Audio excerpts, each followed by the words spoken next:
Akala ng iba, pa-chill-chill ka lang. Akala ng iba, pangiti-ngiti ka lang.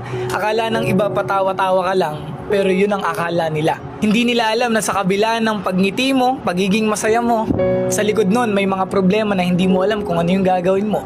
Sa likod nun may mga sitwasyon na hindi mo alam kung sino yung lalapitan mo. Wala naman kasi tayong ibang choice kundi ngumiti na lang talaga at tawanan ng mga problema. Kaya yung akala ng iba na pa-chill-chill ka lang, akala ng iba na wala kang problema, yun ang akala nila. Hindi ba pwedeng magaling lang talagang magdala? Kasi wala namang option kundi lumaban eh. Kaya ikaw na nanonood, alam ko sa kabila ng pagngiti mo, may mga problemang hindi mo alam kung paano mo susolusyonan. May mga sitwasyon sa buhay mo na hindi mo alam kung sino yung lalapitan.